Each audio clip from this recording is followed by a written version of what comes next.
Hello and welcome to Smallton. Right, we'll get this coal power nonsense out of the way first. We all know why we have to do this now, and we all know who's caused it. Right, let's get that out of the way. That's gone. So, what we're doing today is lighting a carriage. Now, as you can see, I use LEDs, and I use an LED strip. Now, I'm not saying that's the best way, and I'm not saying that's the only way. But for all intents and purposes, for me, it's the cheapest way. And with the prices of things on model railways now, we have to try and cut corners somewhere. I mean, 60 quid for a carriage, even more for a carriage, and nearly 30 quid for a basic wagon. I mean, come on, guys. Something's obviously wrong somewhere.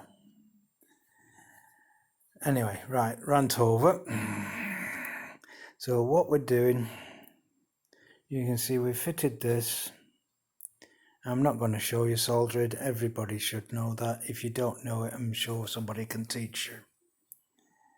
And you can see the seating area has been populated with the cheap Chinese figures. Now, I'm not saying that that's correct or not correct, but for what I was doing here, that's good enough. Right, so I'll be back. Now, this is a Marklin carriage, and it's one that I've modified the wheels on. I'll explain that in a minute. So you can see that once the seat is in position like that, you've then got to route the wires through to the base.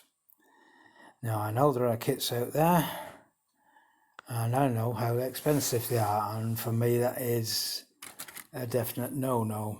The simple reason I have to have them shipped out here as well. But never mind, eh? And I'm still waiting for my stuff from Rails of Sheffield. Took them a month to get it in, and should be due any time now, I hope. Anyway, right, so what I've done is you've seen the lights in the bottom. I brought the cables through and installed them on a small resistor block. Now, the reason I've done that is it's a 12 volt LEDs, and on a DC system it's 16 volts, and on DC, which is the one up there, is 12 volts, which is what we know.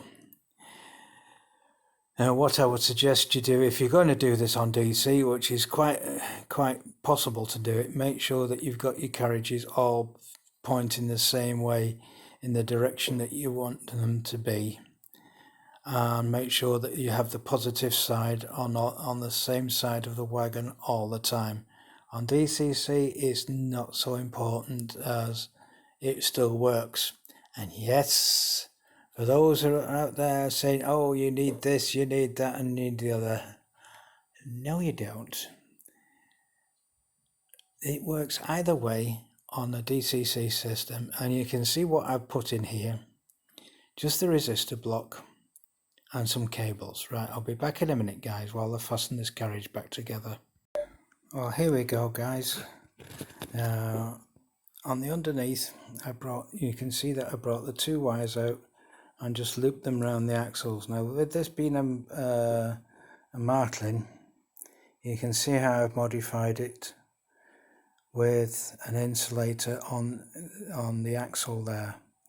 Now, Marklin system being AC, there are non-insulated wheels and axles. So if you take a Marklin carriage or a Marklin wagon, which I have lurking around on the layout somewhere, and put it straight onto a DC or a DCC system, it's going to short it out, and you're going to wonder why. Well, now I've told you. You need to do what I've done here, or if you're rich and have got plenty of money, you buy a complete new wheel set. Fortunately, I don't fall into that category, but so there you go. Anyway, we've got positive on one bogie and negative on the other. So right, I'm just going to put this on the track, and I'm going to need both hands, so I'm going to have to stop this for a second again. Okay, so there we go guys, that's what it looks like when it's on the track and lit. Now you can see I've not fastened it yet, it's just for showing purposes, and I'll fasten this back together now, and you can see what it looks like with the other wagons. Okay, so there we go. Give us a minute, I will be back. So there we go guys, there's the one I've just done in the middle, the dining car, and one of the others. Now that could have done with slightly higher resistance. It's a little bit bright, but those two, they seem to be okay. Anyway, that's just a quickie guys, they're all done exactly the same. I will be looking at how to do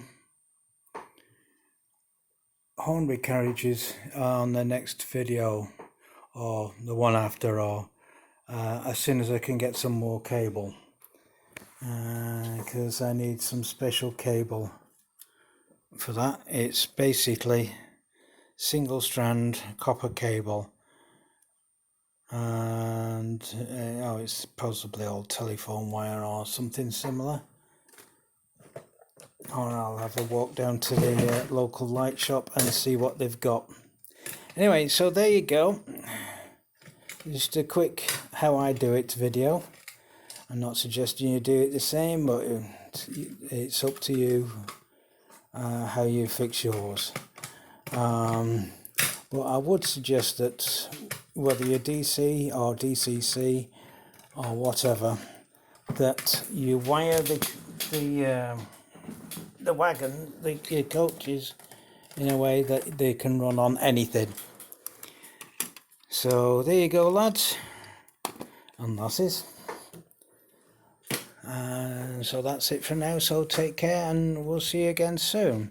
There will be a video about the upper section on the far side where the Smalltonians seem to be very busy doing something.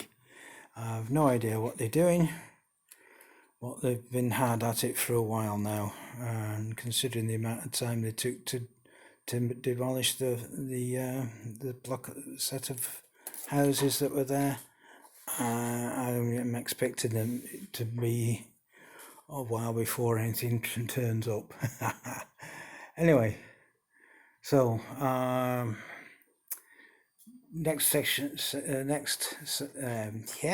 video we'll have the old Sentinel running, and maybe a little bit of shunting, and hopefully the stuff I've ordered from Rails of Sheffield will be here, and we'll be talking about Mr. Belcher's mansion and replacement of the water tower, and maybe one other building, since I've never been that happy with the water tower there, or that type.